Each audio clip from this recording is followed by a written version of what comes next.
H R tube, সত্য প্রচারে এক ধাপ এগিয়ে। সেদিন শাফাতটা এত বড় বিষয় হবে, এই শাফাত পাওয়ার জন্য লোকেরা দাঁড়ে দাঁড়ে ঘুরবে, কেউ সেদিন শাফাত করবে না। সেদিন আল্লাহর অনুমতি ছাড়া কেউ শাফাত করার সাহস করবে না।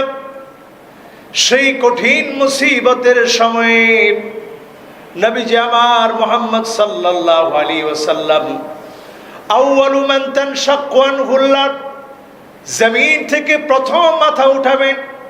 আউয়ালু শাফিঈন আউয়ালু মুশাফফা, প্রথমে আল্লাহর নবী শাফাত করবেন, আর প্রথমেই আল্লাহর নবী শাফাত করার পরে আল্লাহ পাকের কাছে নবীর শাফাত গুলা গ্রহণ হয়ে যাবে। যাদের জন্য শাফাত করবেন আল্লাহ রাব্বুল আলামিন তাদেরকে দলে দলে জান্নাতি বানায় দিবে। কত বড় সৌভাগ্যের বিষয় নবীজির শাফাত। এই শাফাত সেদিন আমাদেরকে দলে দলে জান্নাতের দিকে ধাবিত করবে। এই শাফাত, এই শাফাত বিশ্ব নবীর 5 শ্রেণীর মানুষকে নবী শাফাত করবেন না। যে নবীর মনে এত মায়া, যে নবী কাউকে ধমক দিয়ে কথা বলেন না, যে নবী একজন রাখাল আসলেও তাকে বলেন কাররিব, আরো কাছে আসো। রাখাল আসতে আসতে নবীজির হাঁটু মুবারকের সামনে পর্যন্ত চলে এসেছে। এ পর্যন্ত আসার পরেও নবীজি একটাবার ঘৃণা করেন নাই যে একটা রাখাল মানুষ আমার কাছে আসছে। এই মহানুভবতা দেখে রাখাল আর দেরি করে নাই, রাখালও কালেমা পড়ে মুসলমান হয়ে গেছে। যে রাসূলের মনে এত মায়া, আল্লাহ রাসূল সাল্লাল্লাহু আলাইহি ওয়াসাল্লাম একদিন 2 নাতিকে 2 কাঁধে বসিয়ে একবার হাসান রাদিয়াল্লাহু তাআলা আনহুকে আদর করছে, আরেকবার হুসাইন রাদিয়াল্লাহু তাআলা আনহুকে আদর করছে। একজন সাহাবী সেখানে ছিলেন। সাহাবী দেখে বলছেন, ইয়া রাসূলুল্লাহ, আমার 10টা ছেলে, আমি একজনের আদর করি না। রাসূলুল্লাহ সাল্লাল্লাহু আলাইহি সাল্লাম বললেন, মাল্লা ইয়ারহাম লা ইউরহাম, যে মানুষের প্রতি দয়া দেখায় না, আদর করে না, স্নেহ করে না, মায়া দেখায় না, আল্লাহও তার প্রতি মায়া দেখাবে না।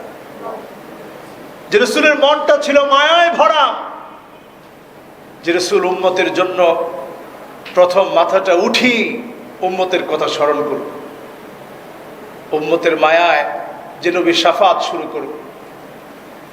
আল্লাহ সেদিন নবীজিকে বলবে, ইরফা রাসাক, নবী আপনি আপনার মাথাটা উঠান, সাল তুতব, আপনার কি মনে চায় আমি আল্লাহর কাছে আপনি চান। ইশফা তুশাফা, যাকে মনে চায় শাফাত করেন। আপনি আজকে যাকে শাফাত করবেন আমি আল্লাহ রাব্বুল আলামিন শাফাত কবুল করে ওই লোকটাকে জান্নাতি বানায় দিব। ইশফা তুশাফা, নবী আপনি যাকে মনে চায় শাফাত করেন। নবীজি সেদিন শাফাত করবে। কিন্তু এমন হতভাগা 5 শ্রেণীর মানুষ আছে যাদেরকে নবীজি শাফাত করবে না। এর মধ্যে নাম্বার 1 মুশরিক, যে লোকটা আল্লাহর সাথে শিরক করেছে, আল্লাহর কাছেও চেয়েছে, গায়রুল্লাহর কাছেও চেয়েছে, আল্লাহর কাছেও চেয়েছে, মাজারের কাছে গিয়েও চেয়েছে, মাজারের ভিতরে যিনি শুয়ে আছে তার কাছেও চেয়েছে। আবার মাজারের মধ্যে, পুকুরের মধ্যে একটা কচ্ছপ আছে। বাইজিদ বুস্তামির বাংলাদেশে কোনো মাজার নাই, উনি আসছিল বাংলাদেশে। এইটাও বলা হয় যে উনি কোনো এক সময় এসেছিলেন, ওই আসার কারণেই আমাদের দেশে মাজার বানায় দিছে। কোন নাউজুবিল্লাহ। এখানে সুবহানাল্লাহ বলবেন না নাউজুবিল্লাহ বলবেন? মাজার মানে জিয়ারত করার জায়গা। তো এখানে জিয়ারত করবেনটা কি? এখানে কবরই নাই। ধারণা করা হয় উনি এসেছিলেন, ওই আসা জায়গাটাকে আমরা মাজার বানাই দিছি। এবার মাজার তো শুধু বানাই নেই, সেখানে বিরাট বিরাট কচ্ছপ আছে। ওই কচ্ছপের কাছে গিয়ে মানুষ তাদের চাহিদা বাসনাগুলা পুরা হওয়ার জন্য সেখানে মানত করে। কত রকমের খানা, সব খানাগুলো পুকুরের মধ্যে ভাসতে থাকে, কারণ কচ্ছপ কত খাবে, তারও তো একটা লিমিটেশন আছে। খেতে খেতে আর খেতে পারে না, তো সব কলার ছাল, পাউরুটি সব পানির উপরে ভাসে। এই করোনাকালীন সময়ে খাদ্য সংকট দেখা দিচ্ছে, কারণ মানুষ নিজেই বাঁচে না। তো একটু চিন্তা করে দেখেন, একটু বিবেক খাটিয়ে দেখেন, যেটা আল্লাহ দিতে পারে সেটা আল্লাহর কাছে না আছে। আপনি যখন বান্দার কাছে যাবেন, গায়রুল্লাহর কাছে যাবেন, সেটা যদি কুমির হয় কুমিরের কাছে চাইলেন, কচ্ছপ হয় কচ্ছপের কাছে চাইলেন, অথবা ইট দিয়ে সাজানো খুব সুন্দর জাঁকজমকপূর্ণ কোনো মাজারে যিনি শুয়ে আছে তার কাছে কোনো জিনিস চাইলেন, এই কোনো ব্যক্তি কোনো জিনিস দিতে পারে না। যিনি দিতে পারেন তিনি কে? ওয়াইদা সাআলতা ফাসআলিল্লাহ ওয়াইদ ইসতাআনতা ফাসতাইন বিল্লাহ। যদি চাইতে হয় কেবলমাত্র আল্লাহর কাছে চাইতে হবে, আল্লাহ ছাড়া কারো কাছে চাওয়া যাবে না। আপনি যখন আল্লাহ ছাড়া গায়রুল্লাহর কাছে চাইলেন, এই গায়রুল্লাহর কাছে চাওয়ার কারণে আপনি শিরক করে ফেললেন। এই শিরকের কারণে আপনি অনেক ইবাদত করেছেন, বন্দেগী করেছেন, অনেক ইবাদত বন্দেগী আপনার আছে গায়রুল্লাহর কাছে চাওয়ার কারণে। নবীজি সাল্লাল্লাহু আলাইহি ওয়াসাল্লাম বলছেন, কুল্লু নবীন দাওয়াতুম মুস্তাজাবা। সকল নবীরা আল্লাহর কাছে দোয়া করেছে, আল্লাহ রাব্বুল আলামিন সকল নবীদের দোয়া কবুল করেছে। ইন্নী ইখতাবাতু দাওয়াতি শাফাআতান লি উম্মতি। আমি নবী বহু বিপদে পড়েছিলাম, কষ্টে পড়েছিলাম, উহুদ প্রান্তে রক্তে রক্ত ঝরঝর করে পড়েছে, গাল মোবারক ভিজে গিয়েছে, সাহাবায়ে কেরাম শহীদ হয়েছে। সেদিন আল্লাহর কাছে নবীজি কোনো অভিযোগ জানায় নাই, আল্লাহর কাছে বলেছে আল্লাহর লোকেরা বুঝে নাই জন্য মেরেছে। সেদিন আবার নবী কোনো অভিযোগ করে নাই। নবীজি বলছেন, ফাহিয়া নাইলাতুন ইনশাআল্লাহ। দুনিয়ার জীবনে কোনো কিছু চাই নাই, অন্যান্য নবীরা চেয়েছে দুনিয়াতেই পেয়েছে, আমি নবী কোনো কিছু চাই নাই। কেন চাই নাই? এই জন্য চাই নাই, ফাহিয়া নাইলাতুন ইনশাআল্লাহ। সেদিন আমার গুনাহগার উম্মতগুলা সুযোগ পেয়ে যাবে, আল্লাহর কাছে আমি বলবো, আল্লাহ দুনিয়ার জীবনে আপনার কাছে বিপদে পড়ে কোনো কিছু চাই নাই, আপনার কাছে বিপদে পড়ে ফরিয়াদ করি নাই। ফাহিয়া নাইলাতুন ইনশাআল্লাহ। আজকে যখন আমার উম্মতগুলা বিপদে পড়ে গিয়েছে, আল্লাহ আমি নবী হিসেবে শাফাত করতে চাই। আর নবীর শাফাতকে সেদিন গ্রহণ করে আল্লাহ রাব্বুল আলামিন দলে দলে গুনাহগারদেরকে মাফ করে জান্নাতি বানায় দিবে। ফাহিয়া নাইলাতুন ইনশাআল্লাহ।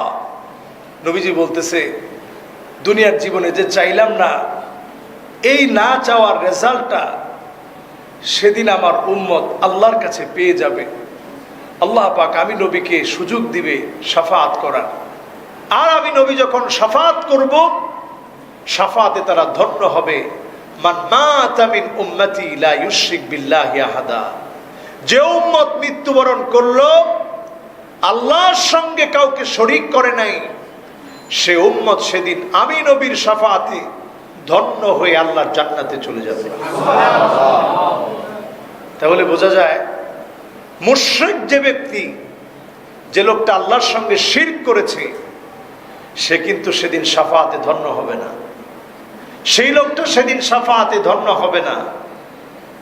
কিন্তু মুশরিক ছাড়া সেদিন অন্যান্য ব্যক্তিরা আল্লাহর নবীর শাফাত পাবে। আমরা অনেক সময় না বুঝে শিরক করে ফেলি। হাত দেখাতে গিয়ে অনেক সময় জাদুঘরদের জাদু দেখি এবং বিশ্বাসও করি।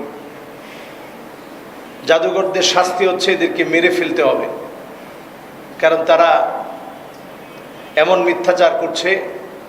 সাহেবদের অনেকগুলো শাস্তি, ইমামরা এই ব্যাপারে বিভিন্ন মত পেশ করেছেন। জাদুঘর যারা অথবা যারা গণক, এই জাতীয় ব্যক্তিরা আপনার ইমানের কত বড় ক্ষতি করছে একটু চিন্তা করে দেখেন। এত বড় দুশ্মন সে, যে লোকটা আপনার হাত দেখে, যে গণক আপনার ভাগ্য বলে দিচ্ছে। নবী করিম সাল্লাল্লাহু আলাইহি ওয়াসাল্লাম বলছেন, মান আতা কাহিনান আও আররাফান ফাসাদ্দাকাহু বিমা ইয়াকুল, যে গণক আপনার হাত দেখে ভাগ্য বলে দিচ্ছে আর আপনি গণকের কাছে গিয়ে কথাটা বিশ্বাস করলেন, ফাকাদ কাফারা বিমা উনজিলা আলা মুহাম্মদ সাল্লাল্লাহু আলাইহি ওয়াসাল্লাম। নবীজি সাল্লাল্লাহু আলাইহি ওয়াসাল্লামের উপরে আল্লাহ রাব্বুল আলামিন যা অবতীর্ণ করেছেন, তার মানে গোটা কোরআন আল কারীম, এই গোটা কোরআন আল কারীমকে ব্যক্তি কেমন যেন অস্বীকার করলো শুধুমাত্র গণকের কথায় বিশ্বাস করে। বলেন নাউযুবিল্লাহ। এখন গণকের কথায় আমরা বিশ্বাস করি, কত বড় অপরাধ! শিরকের মধ্যে আমরা নিমজ্জিত আছি। অনেক সময় আমরা মনে করি জনগণই সমস্ত ক্ষমতার মালিক। নাউযুবিল্লাহ। জনগণ সমস্ত ক্ষমতার উৎস হতে পারে? সমস্ত ক্ষমতার মালিক কে? এটা একটা শিরকি আকীদা। জনগণ কখনো সমস্ত ক্ষমতার মালিক হতে পারে না। সমস্ত ক্ষমতার মালিক কে? সর্বভৌম ক্ষমতার মালিক কে? রাজত্ব কার? আল্লাহ তাআলা। এরপরে আসুন দ্বিতীয় নম্বরে যাদেরকে নবীজি শাফাআত করবেন না, দ্বিতীয় নম্বরে হচ্ছে যারা বেদাত করবে। এই বেদাতীদেরকে আল্লাহ রাব্বুল আলামিনের হাবিব সেদিন শাফাআত করবেন না। নবীজি সাল্লাল্লাহু আলাইহি সাল্লাম সেদিন বলবে, ইন্নাহুম মিন্নি, আয় আল্লাহ তাআলা এই লোকটাকে দেখে আমার উম্মত বলে মনে হচ্ছে। ফাকুলু ইন্নাহুম মিন্নি, বুখারীর বর্ণনায় এসেছে আল্লাহ নবী সেদিন বলবে, আয় আল্লাহ তাআলা সে তো আমার উম্মত। ফায়ুকালু, সেদিন নবীজিকে বলা হবে, লা তাদরি মা আহদাসু বাদাকা, এই লোকটা আপনার পরে কি তৈরি করেছে আপনি জানেন না। আপনার দিনকে পরিবর্তন করেছে, দিনের মধ্যে যা ছিল না সেগুলাকে সংযোজন করেছে, নতুন করে যোগ করেছে। এই কথা যখন নবীজি সাল্লাল্লাহু আলাইহি ওয়াসাল্লাম শুনবেন, আল্লাহ নবী সেদিন বলবেন, সুহকান সুকা লিমান গায়্যারা দীনি লিমান গায়্যারা বাদি, আমার পরে যারা, লিমান গায়্যারা বাদি, আমার পরে যারা পরিবর্তন করেছে, সুহকান সুকা, দূরে চলে যাও। সেদিন ওই ব্যক্তির জন্য নবীজি শাফাআত করবেন না। ওই ব্যক্তির দিকে নবীজি সেদিন মায়ার দৃষ্টিতে তাকাবেন না। সেদিন ওই ব্যক্তিকে নবীজি ভুলে যাবেন, যে লোকটা বেদাত করেছে, বেদাতের উপরে দলিল পেশ করেছে। এমন লোক আছে না নাই?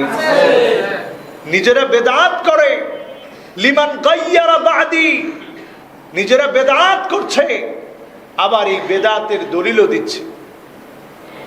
এইরকম সুপ্রতিষ্ঠিত বেদাতি যারা, এই সুপ্রতিষ্ঠিত পরিকল্পিত বেদাতিরা সেদিন ধরা পড়ে যাবে। বেদাতিদের একটা দলিল হচ্ছে করলে অসুবিধা কি? বেদাতিদের আরো একটা দলিল হচ্ছে, আচ্ছা যদি অসুবিধাই হয় এটা রসুলের সাথে বুঝবো। বেদাতিদের আরো একটা দলিল হচ্ছে, তোমরা আল্লাহর জান্নাতে থাকো, আমরা রসুলের নিয়ে জান্নাতে থাকবো। বলেন নাউজুবিল্লাহ। আচ্ছা বলেন তো, জান্নাতের মধ্যে ভাগ করার কোনো সুযোগ আছে? জান্নাত কার? বলেন জান্নাত কার? আল্লাহ। আল্লাহর প্যারা মাহবুব নবী করিম সাল্লাল্লাহু আলাইহি ওয়াসাল্লামের ব্যাপারে এমন আপত্তিজনক কিছু বিষয় বেদাতীরা মানুষের সামনে নিয়ে আসে, খুব সেন্সিটিভ বিষয়, এজন্য বহু আলেম বলতে চায় না, আবার বলতে গেলেও মনের মধ্যে কেমন লাগে যে বিষয়টা বলি কেমনে। যেখানে একটা বেদাত প্রতিষ্ঠিত হবে সেখান থেকে একটা সুন্নত উঠে যাবে। আজকে তাকায় দেখেন, সুন্নতের আমল কম আর বেদাত আমাদের মধ্যে ক্রমশ বাড়ছে। এক একটা সুন্নত হচ্ছে অলংকারের মতো।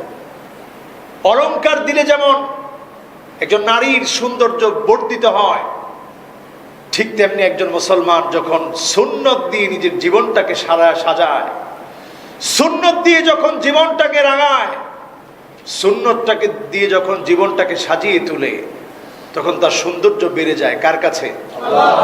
আল্লাহর কাছে। ঠিক যেমন নববধূ সুন্দর সাজে সাজার কারণে স্বামীর কাছে তার মূল্যায়ন বাড়ে, তার সৌন্দর্যে স্বামী যেমন আশ্চর্য হয়ে যায়, ঠিক তেমনি আল্লাহর গোলামেরা যখন সুন্নতের সাজে সাজে, সুন্নত দিয়ে যখন জীবনটাকে রাঙিয়ে ফেলে, তখন আল্লাহ তাআলা তাদেরকে খুব বেশি ভালোবেসে ফেলে। বলেন আল্লাহু আকবার। আল্লাহ তখন জিবরিলকে ডেকে বলে, ইন্নী উহিব্বু ফুলানান, জিবরিল আমি অমুক গোলামটাকে ভালোবেসে ফেলেছি, তুমিও তাড়াতাড়ি ভালোবাসো। জিবরিল আলাইহিস সালাম ভালোবাসে। ফেরেশতাদেরকে ডেকে জিবরিল আলাইহিস সালাম বলে, ফেরেশতারা আল্লাহ রাব্বুল আলামিন অমুক গোলামকে ভালোবেসেছে, আমি জিবরিলও ভালোবাসি, সুতরাং তোমরাও ভালোবাসো। জমিনে এলান হয়ে যায়, জমিনের মানুষেরা ভালোবাসে, ফেরেশতারা ভালোবাসে, জিবরিল ভালোবাসে, স্বয়ং আল্লাহ ওই লোকটাকে ভালোবেসে ফেলে। সুবহানাল্লাহ। কত দামি বিষয় সুন্নাত। আর এই সুন্নাতকে যারা নষ্ট করে বেদাত দিয়ে, বেদাত দেখতে অনেক আকর্ষণীয় হয়, বেদাত দেখতে অনেক সুন্দর লাগে, করতেও দেখবেন ভালো লাগে, বেদাত করতেও খুব ভালো লাগে, এবং সেখানে একটা মারামারি ভাব যে আমরা করতেছি, অন্যরা যদি বাধা দেয় তাহলে যা ইচ্ছা তাই করব, এরপরে এই কাজ ছাড়ব না। একজন সরাসরি এই কাজ করে জাহান্নামের আগুনে জ্বলবো, আপনারাও জ্বলতে রাজি আছেন? তখন শ্রোতা যারা আছে তারা সবাই বলতেছে, হুজুর আপনি যে বেদাত করতেছেন, এই বেদাত করে আমরাও জাহান্নামে যাইতে রাজি, হুজুরের লাগে আমরাও জাহান্নামে যাবো, এরপরও এই বেদাত ছাড়বো না। এর নাম বেদাত। এই বেদাতীদেরকে সেদিন নবীজি বলবে, সুহকান সুহকা লিমান গায়্যারা বাদি, দূরে চলে যাও যারা আমার এই কষ্টের দিনটাকে পরিবর্তন করে ফেলেছ, তাদের সাথে আজকে আমার আর কোনো সম্পর্ক নেই। যারা আমার কষ্টের দিনটাকে পরিবর্তন করে ফেলেছ, এই দিন নিয়ে যারা বাড়াবাড়ি করেছ, আজকে দূরে চলে যাও, আজকে তোমাদের সঙ্গে আমার কোনো সম্পর্ক নাই। বেদাতটা বোঝার জন্য দুটি বিষয় বোঝা দরকার, একটা হচ্ছে লিদ্দিন, আরেকটা হচ্ছে ফিদ্দিন। একটা হচ্ছে দ্বীনের জন্য কোনো কিছু বানানো, যেমন ধরেন ফ্যান, লাইট, এই যে মাইক, ক্যামেরা, ভিডিও যা হচ্ছে, এগুলা দ্বীনের প্রচারে, দ্বীনের জন্য হচ্ছে। কিন্তু ফিদ্দিন, দ্বীনের মধ্যে কোনো কিছু ঢুকিয়ে দেয়া, যে কাজ রাসূল করেন নাই, সাহাবায়ে কেরাম করেন নাই, পারমিশন ছাড়া আপনি ঢুকিয়ে দেয়ার কে? এই যারা ঢুকিয়ে দিবেন তারা হচ্ছে বেদাতি। এই বেদাতিদের সাথে সেদিন রসুলের আচরণ হবে এমন, তাদেরকে সেদিন রসুল শাফাত করবেন না, তারা সেদিন রসুলের শাফাত পাবে না। বলেন আল্লাহু আকবার।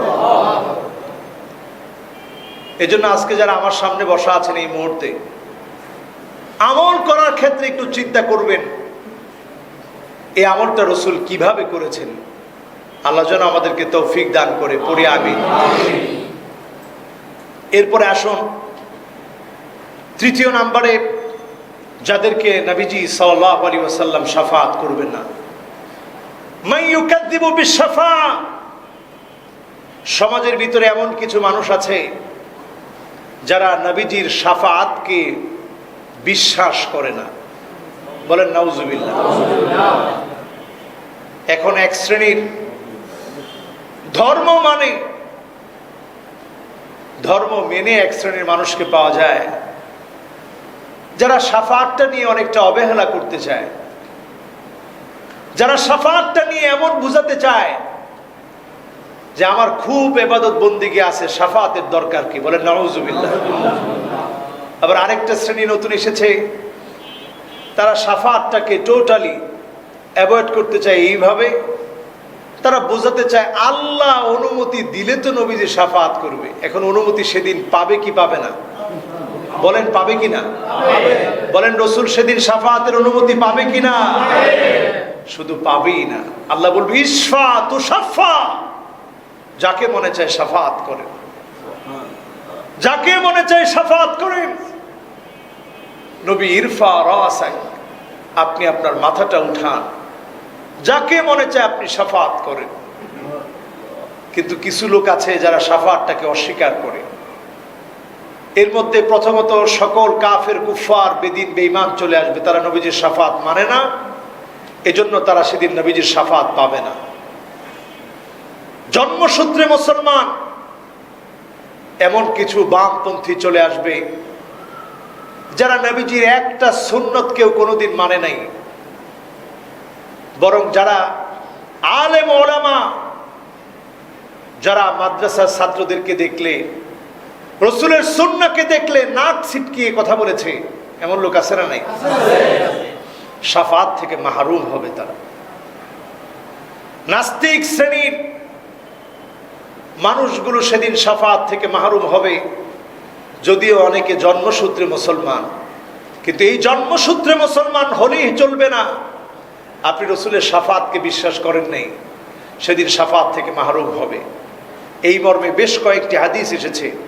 ফান আনাস ইবনে মালিক রাদিয়াল্লাহু আনহু قال من كذب بالشفاعة فليس له فيها نصيب, যে লোকটা শাফাআত বিশ্বাস করে নাই তার জন্য শাফাআতের কোনো অংশ থাকবে না, নবীজি সেদিন তাকে শাফাআত করবে না। বলেন নাউজুবিল্লাহ। আমরা আল্লাহর নবীর শাফাআত চাই কিনা? যখন আযান হয়ে যাবে, আযানের পরে আযানের দোয়া কার কার মুখস্থ আছে? কি দোয়া বলেন তো দেখি? আল্লাহুম্মা রাব্বা হাযিহি দাওয়াতি তাম্মা ওয়াস সালাতিল কাইমা আতি মুহাম্মাদানিল ওয়াসিলাতা ওয়াল ফাযীলা ওয়াবআথহু মাকামান মাহমুদান আল্লাযী ওয়া'আদতা ইন্নাকা লা তুখলিফুল মিআদ। এখানে রসুলের জন্য আমরা ওয়াসিলা চাইলাম, আ'লা দারাজা ফিল জান্নাহ, জান্নাতের মধ্যে সর্বোচ্চ জায়গাটা যেন আল্লাহ তার রসুলকে দেয়, এজন্য আমরা দোয়া করলাম। নবীজি বলতেছে আজানের পরে আমার যে উম্মতগুলো আমাকে মহাব্বত করে আজানের দোয়াটা পড়লো, ওয়াজাবাত লাহু শাফাআতি, আমার শাফাআত তার জন্য ওয়াজিব হয়ে যাবে। বলেন সুবহানাল্লাহ। নামাজের আজান শুনে সবাই ইনশাআল্লাহ আমরা যখন মুয়াজ্জিন যখন আজান দিচ্ছে, কুলু মিসলা মা ইয়াকুলুল মুয়াজ্জিন, মুয়াজ্জিন যেমনটা বলছে আপনিও বলেন। এরপরে যখন আজান শেষ, আজানের দোয়াটা পড়বেন। রসুলের জন্য আ'লা দারাজা, জান্নাতের সবচেয়ে বড় জায়গাটা আপনি আল্লাহর কাছে চাবেন। এই চাওয়ার কারণে আপনার জন্য আল্লাহর জান্নাতের জন্য নবীজির শাফাআতটা ওয়াজিব হয়ে যাবে, আর ওই শাফাআত পেয়ে ধন্য হয়ে আপনি জান্নাতি হয়ে যাবেন। তাহলে বলুন তো কয় শ্রেণীর মানুষকে সেদিন নবীজি শাফাআত করবে না? মাশাআল্লাহ। কয় শ্রেণী? 5 শ্রেণী। তৃতীয় নম্বরে যারা শাফাআত অস্বীকার করবে তাদেরকে সেদিন নবীজি শাফাআত করবে না। তাহলে আমরা নবীজির শাফাআত চাই কিনা? চাই। বলেন নবীজির শাফাআত চাই কিনা? চাই। আল্লাহর কাছে কামনা করি সেদিন যেন অন্তত এতটুকু উম্মত হতে পারে যাদেরকে নবীজি চিনবে, বলবে আল্লাহ এটা আমার উম্মত, আল্লাহ আপনি দয়া করে এই উম্মতটাকে মাফ করে দেন। বলেন আল্লাহুম্মা আমিন। এরপরে 4র্থ নম্বরে আল হাকিম আয-যালিম, যারা স্বৈরাচারী, যারা জালেম, যারা অত্যাচারী, চিহ্নিত অত্যাচারী ব্যক্তিদেরকে নবীজি সেদিন শাফাত করবে না। বলেন আল্লাহু আকবার। দুনিয়ার মধ্যে যারা চিহ্নিত অত্যাচারী তাদেরকে সেদিন নবীজি সাল্লাল্লাহু আলাইহি ওয়াসাল্লাম শাফাত করবেন না। শাফাত থেকে তারা সেদিন মাহরুম হয়ে যাবে। একাধিক হাদিসের ভিতরে বক্তব্যটা এসেছে। একটা হাদিস বলছি, সিনফানি মিন উম্মতি লান তানালাহুমা শাফাআতি ইমামুন যালুমুন গশুম। আল্লাহ নবী বলছেন দুই শ্রেণীর মানুষ, একই হাদিসের ভিতরে দুইটা শ্রেণীর মানুষের কথা বলা হয়েছে। যেই প্রকারের কথা এখন আমরা বলছি, জালেম শাসক যার হাত মানুষের রক্তে রঞ্জিত হয়েছে, ওই জালেম শাসক সেদিন আল্লাহর আদালতে ভিখারির মতো হয়ে যাবে। সেদিন নবীজি তাকে শাফাত করবে না। যালুমুন গশুম, যার অত্যাচার এত বেশি হয়েছে, অত্যাচারে মানুষ অতিষ্ঠ হয়েছে, ওই জালেমদেরকে সেদিন নবীজি কোনোভাবেই শাফাত করবে না। আমরা হাজ্জাজ বিন ইউসুফের নাম আমরা অনেকেই শুনি, শুনছেন না আপনারা? হাজ্জাজ বিন ইউসুফ ইন্তেকালের আগে বড় আফসোস করতেছিলেন। আফসোস, মানুষ যখন চারদিক থেকে হাজ্জাজ বিন ইউসুফকে বৎসনা দিচ্ছিল যে তোমাকে আল্লাহ মাফ করবে না, হাজ্জাজ বিন ইউসুফ সেই মুহূর্তে আল্লাহকে বলতেছিলেন, আল্লাহ, মানুষের ধারণা আপনি আমাকে মাফ করবেন না, কিন্তু আমার ধারণা আপনি তো ক্ষমাকারী। মানুষের কথায় আমার কিচ্ছু যায় আসে না, আমি এখনো আশা ছাড়ি নাই। আপনার ক্ষেত্রে আমার আশাটা অনেক বড়। আমার তো মনে হয় আল্লাহ আপনি আমারেও মাফ করে দিবেন। কোন আল্লাহু আকবার। হাজ্জাজ বিন ইউসুফ ছিলেন দুই ধারালো অস্ত্র, যার দুদিকেই ধার। বহু সাহাবাই কারামদেরকে হত্যা করেছে হাজ্জাজ বিন ইউসুফ, তার হাত রঞ্জিত করেছে, অত্যাচার করে মুসলমানদের বহু ক্ষতি করেছে। আবার এই হাজ্জাজ বিন ইউসুফ কোরআনের ভিতরে নোক্তা দিছে, বলেন আল্লাহু আকবার, হারাকাত দিছে।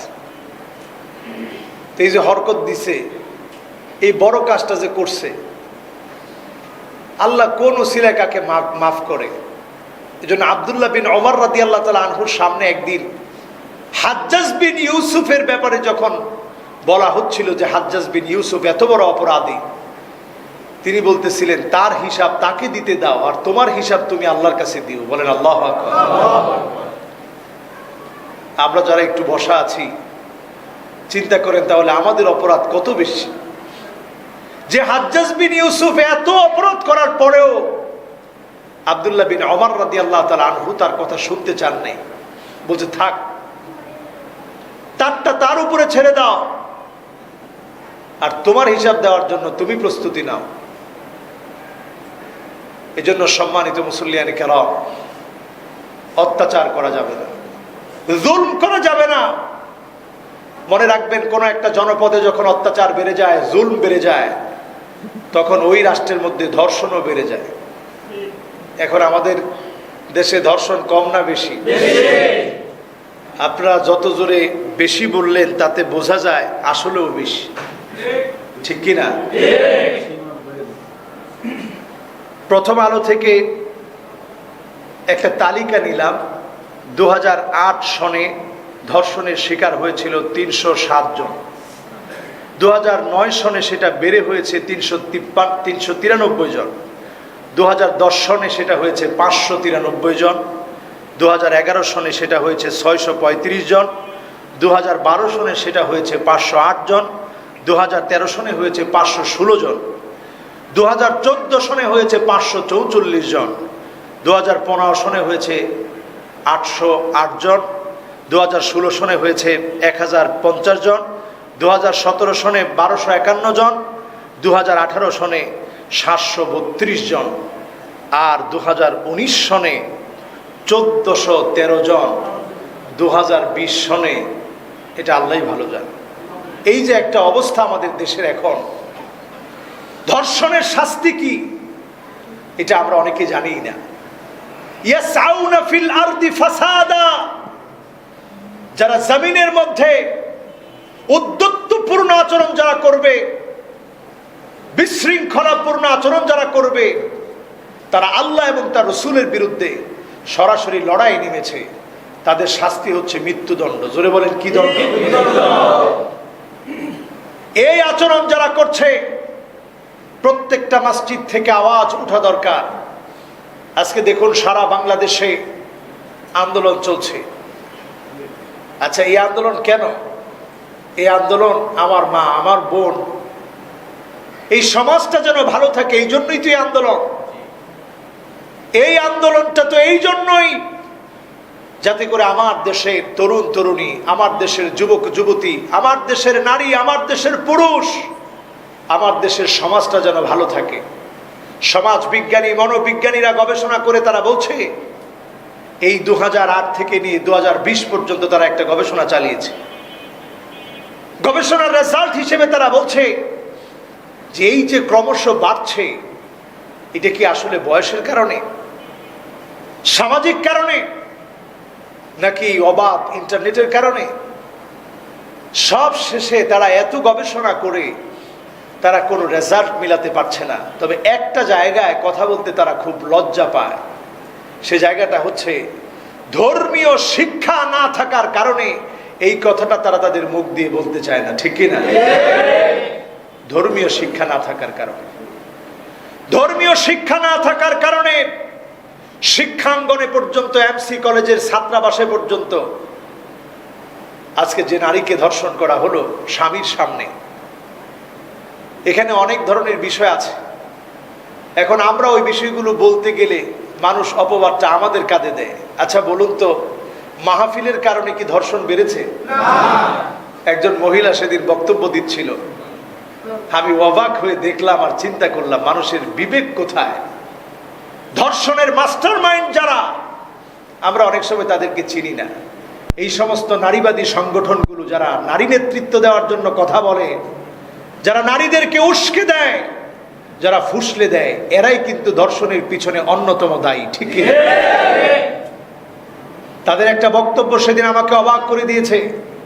সে বক্তব্যে ওই মহিলা বলতেছে, এই যে ওয়াজ মাহফিলে হুজুররা মহিলাদেরকে নিয়ে অকথ্য ভাষায় গালিগালাজ করে কথা বলে, খারাপ খারাপ কথা বলে, এগুলার কি বিচার হয়েছে? সুতরাং প্রথম বিচার করতে হবে ওয়াজ মাহফিল বন্ধ। আমি তার কথা শুনে মনে হয়েছে সে অলরেডি পায়খানার টাঙ্কিতে পড়ে আছে, পায়খানার টাঙ্কির ভিতরে পড়ে গেছে, আরেক লোক আসছে তাকে উদ্ধার করতে। আরবিতে একটা প্রবাদ আছে, আনফুহু ফিস সামা ওয়া ইস্তুন ফিল মা। নিজে টাঙ্কির ভিতরে পড়ে আছে কিন্তু নাক উসার দিকে। একজন লোক আসছে উদ্ধার করতে, তার একটু সর্দি লাগছে, তো তার নাকের মধ্যে ময়লা লাগা। তো যে লোক টাঙ্কির ভিতরে পড়ে আছে পায়খানার টাঙ্কিতে, ওই লোক বলতেছে, ভাই আগে আপনার নাক পরিষ্কার করে এরপরে আমার গায়ে হাত দিয়ে। চিন্তা করেন, যেখানে আলেম ওলামা প্রত্যেকটা জুমাতে তাদেরকে রক্ষা করার জন্য প্রতিনিয়ত কথা বলছে, দুই একজন আলেমের কথার ভিতরে ভুল থাকতে পারে, ওই নাকের ময়লার মতো হইতে পারে না? হয়তো দুই একজন আলেমের কথার ভিতরে দুই একটা ভুল হয়েছে, যেভাবে তারা এক্সপ্রেশন করা দরকার ছিল হয় নাই ওইভাবে, অথবা আলেমরা একটু ছোট করেই মহিলাদেরকে কথা বলে ফেলেছে, দুই একজনের ক্ষেত্রে হতে পারে। দুই একজনের ক্ষেত্রে ঘটে যাওয়া বিষয়টাকে কেন্দ্র করে আপনি যে অলরেডি টাঙ্কির ভিতরে আছেন, আপনাকে উঠানোর জন্য যে আলেম ওলামা আসছে, ওইটাকে যদি এখনো না বোঝেন, সামনের দিনে আপনারা প্রতিবাদ করার ভাষাও খুঁজে পাবেন না, ঠিক না? এজন্য সম্মানিত মুসল্লিয়ানে কেরাম, আজকে সারা বাংলাদেশের মসজিদ থেকে এই বিষয়গুলো আলোচনা হওয়া দরকার। মানুষের ভিতরে সচেতনতা সৃষ্টি করা দরকার। মনে রাখবেন, জাহাঙ্গীরনগর বিশ্ববিদ্যালয়ে সেদিন যদি শাস্তি দেওয়া হতো, ওই এক মানিককে যদি সেদিন শাস্তি দেওয়া হতো, আমার দেশে তনুকে যখন হত্যা করা হলো, তনু হত্যার যদি শাস্তি হতো, সুবর্ণচরের ওই ঘটনার যদি শাস্তি হতো, নতুন করে বেগমগঞ্জের ঘটনা আমাদেরকে দেখতে হতো না, ঠিক না? এজন্য একটা একটা করে আমাদের শাস্তি নিশ্চিত করা দরকার। এই শাস্তি কিভাবে নিশ্চিত করবেন? এর ইসলামী শরীয়তের শাস্তিটা হচ্ছে চোখের সামনে তাদেরকে শাস্তি দিতে হবে। ওমরে ফারুক রাদিয়াল্লাহু তাআলা আনহুর জামানা একজন দাসীর সঙ্গে জোরপূর্বক যখন ধর্ষণ করা হলো, তিনি বেত্রাঘাত করে তাকে তিনি এলাকা ছাড়া করে দিলেন। এই রকম শাস্তি যদি আমাদের দেশে যদি কয়েকটা যদি জনসম্মুখে এনে মৃত্যুদণ্ড কার্যকর করা হতো, জেনা ব্যভিচারের জন্য যদি বেত্রাঘাত করা হতো, আর বিবাহিত পুরুষের যদি এই জাতীয় কর্মকাণ্ডে জড়িত থাকার অভিযোগ পাওয়া যায় তাকেও যদি মৃত্যুদণ্ড নিশ্চিত করা হতো, তাহলে বাংলাদেশে দ্বিতীয় আর একটা ঘটনা এমন দেখতে হতো না, ঠিক না? 2019 সনের যে পরিসংখ্যান বলছে 1413 জন, সেটা নামতে নামতে একজনে নেমে আসতো। একজনও পরে খুঁজে পাওয়া যেত না যে সাহস করবে এই ধরনের কাজ করতে, ঠিক কিনা? সুতরাং দেশকে যদি রক্ষা করতে হয়, এই একটা জায়গায় ফিরে আসতে হবে। মনোবিজ্ঞানীদের গবেষণা, সমাজ বিজ্ঞানীদের গবেষণা দেশের মানুষকে পরিত্রাণ দিতে পারেনি।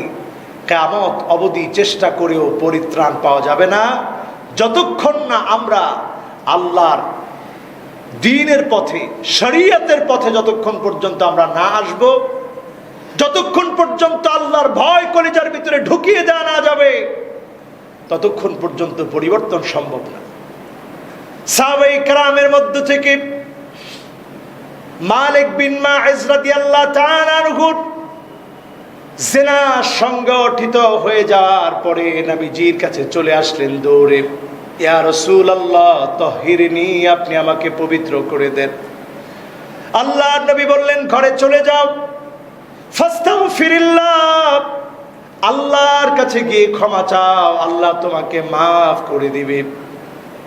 মালিক বিন মাইজ রাদিয়াল্লাহু তাআলা আনহু ঘরে চলে গেলেন। মনের ভিতরে চলে এসেছে, আমি বিবাহিত মানুষ, এই অন্যায়টা কেন করলাম, আল্লাহ তো মাফ করবে না।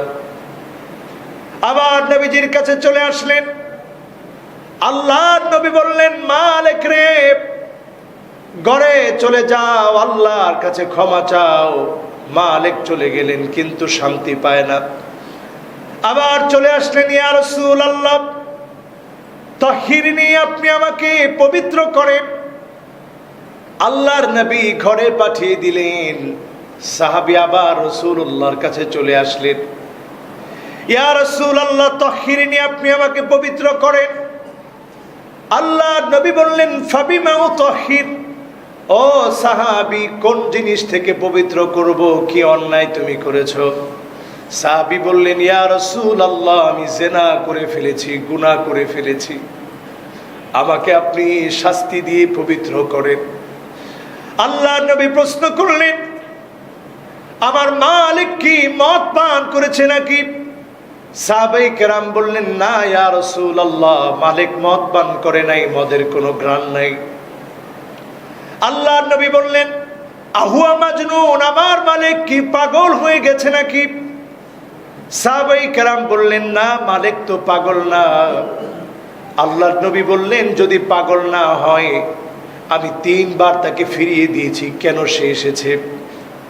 আল্লাহর নবী বললেন, হদ কায়েম করা হোক, ইসলামী শরীয়তের বিচার ব্যবস্থা তার উপরে কায়েম করা হোক। তাকে গেড়ে ফেলা হলো, পাথর নিক্ষেপ করা শুরু হলো। পাথর নিক্ষেপ করতে করতে মালিক বিন মাইজ রাদিয়াল্লাহু তাআলা আনহু, ওনার রক্তের ছিটা যখন একজন সাহাবীর গায়ে এসেছে, সাহাবী যখন বলে উঠেছে, এই নষ্ট রক্ত কেন আমার গায়ে ছিটে এসেছে, এই রক্ত কেন আমার গায়ে লেগেছে? এত বড় অপরাধ মালিক বিন মাইজ করেছে, তার রক্ত কেন গায়ে লেগেছে? আল্লাহর নবী বললেন, না না, আমার মাইজকে, আমার মালিক বিন মাইজকে নিয়ে এমন কথা তোমরা বলো না। লাকাদ তাবা তাওবাতান, আমার মালিক কেমন তওবা করেছে, এই তাওবা যদি তোমাদের সকলের মাঝে বন্টন করে দেওয়া হয়, সবার গুনাহ মাফ হওয়ার পরেও আল্লাহ রাব্বুল আলামিন আমার মালিক বিন মাইজের তাওবা অবশিষ্ট থেকে যাবে। সাহাবায়ে কেরাম অন্যায় হয়ে গিয়েছে, কি পরিমাণ হয়রান হয়েছেন, পেরেশান হয়েছেন, কি করে মাপ পাওয়া যায়, কি করে আল্লাহর কাছ থেকে ক্ষমা পাওয়া যায়, হয়রান পেরেশান হয়ে গিয়েছেন সাহাবায়ে কেরাম রিদওয়ানুল্লাহি আলাইহিম আজমাইন। সম্মানিত হাজিরিন, এজন্য খবরদার নিজের নফসটাকে গুনাহ দিয়ে ভরবেন না। যতটা গুনাহ করছেন এক একটা কালো কালো দাগ পড়ে যাচ্ছে অন্তরের মধ্যে। ইন্নাল আবদা ইযা আখতা নুকিতাত ফি কলবিহি নুকতাতুন সাউদা, এক একটা গুনাহ করছেন এক একটা কালো দাগ পড়ে যাচ্ছে। যার গুনাহ বেশি তার কালো দাগ বেশি, তার হৃদয়টা শক্ত হয়ে গেছে। গুনার কাজ আমরা ছেড়ে দেব, বলি ইনশাআল্লাহ। সর্বশেষ যাদেরকে নবীজি সাল্লাল্লাহু আলাইহি ওয়াসাল্লাম সেদিন শাফাআত করবে না, ইয়াগলু ফিদ্দিন, দ্বীনের ব্যাপারে যারা বাড়াবাড়ি করবে। নবী করিম সাল্লাল্লাহু আলাইহি ওয়াসাল্লাম হাদিসের মধ্যে বলেছেন, ওয়া কুল্লু গালিন মারিক, যারা দ্বীনের ব্যাপারে বাড়াবাড়ি করবে, এই বাড়াবাড়ি করা মানুষগুলাকে আল্লাহ রাব্বুল আলামিনের হাবিব সেদিন তাদেরকে শাফাআত করবে না।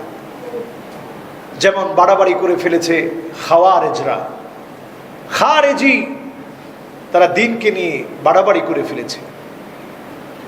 দ্বীনকে নিয়ে বাড়াবাড়ি করে ফেলছে শিয়ারা।